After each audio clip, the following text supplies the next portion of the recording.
Om Sri Aurobindo, Mira is my refuge. Namaste. Very good morning. Welcome all of you. Today we are going to discuss very important topic. The caption will be the last command. The last command of Savitri to the Lord of Death. Here we want to focus in brief. In short, we are going to discuss on the last command. Before going to discuss, I think it will be much more interesting for you, and very much anxiety will arise in you, because this is almost a new thing you are going to listen, and that has been described in Savitri by Sri Aurobindo. After the long debate between love and death, in the final stage, Lord of Death gives the option before lays the option before Savitri. He asks, "O human claimant to immortality, reveal thy power, lay bare thy spirit's force. Then will I give back to thee Satyavan." So he speaks of, "O human claimant to immortality, reveal thy power, lay bare thy spirit's force and power you reveal, lay bare. Then will I give back to thee Satyavan." I can give it because I am possessing his soul. Or, if the mighty mother is with thee, either you have got the own power, or if the mighty mother is with thee, show me her face that I may worship her. Seeing her face that is hidden in you, she is concealed, staying secret. After seeing her, I may worship her. Let the deathless eyes look into the eyes of death. Two controversies, different things, two opposite things. Let the deathless eyes, the eyes that are death, look into the eyes of death, who is hidden inside of you. This is deathless eyes. Look into the eyes of death, an imperishable force touching brute things. Things are brute, but the power that will touch an imperishable force, the force is imperishable, that has to touch the brute things and transform earth's death into immortal life. This earth's death will be converted, will be transformed to the immortal life. Then can thy dead return to thee and live. So this is the condition which was conditioned by Lord of Death to see the original avatar who is secret, who is staying secret inside Savitri. Then what happened? The incarnate thrust aside its veil. A little figure in humanity, it stood and seemed the Eternal's very house. Because we know a world's desire compelled her mortal birth, so she has to take the human form, human name, and the human limitation, human bounds. But after leaving this, hearing the last word from Lord of Death, she has to prove it. She has to come to the fore. She has to fight. She has to win, and she has to live. After this transformation, the mightiest transformation, she has to come and lay before him her last command. The incarnation thrust aside its veil. The veil was there. The incarnation, Savitri, thrust aside. It was thrusted out. A little figure in infinity, it stood and seemed the Eternal's very house. Then what happened? Little bit change we'll see, then we'll go to the topic. Her forehead span vaulted the omniscient's gates. Forehead span vaulted the omniscient's gates. Her eyes were two stars that watched the universe. Her eyes, no more she is now an earthly being, an embodied being, one limited being, or a human in a figure of living beside her infinity. She was actually holding the small form Now, her eyes were two stars that watched the universe. Not only here and there, or say that limited sphere watched the universe. Eyes were two stars. The power that from her beings summit, the rend, that power rend. The presence chambered in its lotus secrecy came down and held the center of in her brow, where the mind's lord in its control room sits. Now the transformation came. She is going to change. The last and mightiest transformation is coming, and she is preparing to face the death at the Lord of Deaths. And thus changed. She waited for the word to speak, the last word, the last command, what we are going to discuss today. Thus changed. She waited for the word to speak. She waited for the word, the last word to speak. Eternity looked into the eyes of death. Eternity looked into the eyes of death, and darkness saw God's living reality.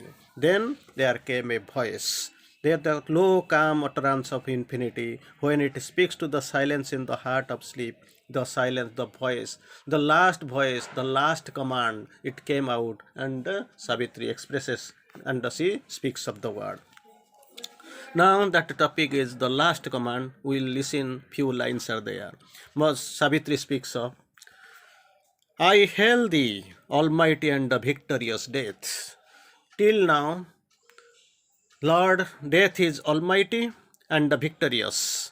Since the beginning of the universe till now, there is a struggle, there is a war between love and death. Almost all the time till now, love is meeting with defeats, and death is winning, coming victorious. I hail thee, almighty and the victorious death, thou grandiose darkness of the infinity. Who art thou? You just imagine the couple of definitions we'll see and know who these great these protagonists were, what is their real form and name, what is their power. O void, that makes room for all to thee, for all to be, hunger that gnaws at the universe, consuming the cold remnants of the sun, and eats the whole world with thy jaws of fire. Imagine, you do, these are your works, these are your bad works, ugly works, what you are doing. Consuming the cold remnants of the suns, you are consuming the cold remnants of the suns, and consuming, then eats the whole world with thy jaws of fire. Thy jaws are actually jaws of fire. There itself you eat the whole world with thy jaws of fire. Waster of the energy that has made the stars. The energy that made the stars, you are wasting, simply you are wasting with thy state, with thy strength, with thy jaws of fire, that power. So you are wasting, spoiling everything. Then inconscience, carrier of the seeds of thought. Very nice example, nice line. Inconscience, carrier of the seeds of thought. Nescience, in which all knowledge seems entombed, and slowly emerges in its hollow breast, wearing the mind's mask of bright ignorance. Imagine. Sri Aurobindo writes, and mother speaks of, inconscience, carrier of the seeds of thought carried in by the inconscience, and nescience, in which all knowledge sleeps entombed. The inconscience, the nescience, you know, that darkness, that totally obscurity.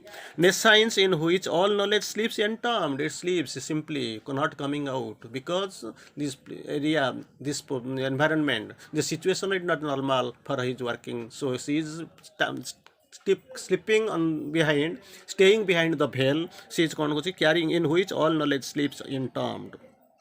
Then mother once again speaks of commands.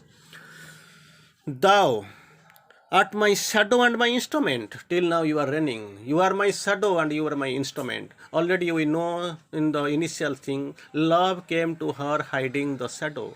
Love came to her hiding the shadow. Why she came here? Hiding the shadow. He is coming in the form of death. Why?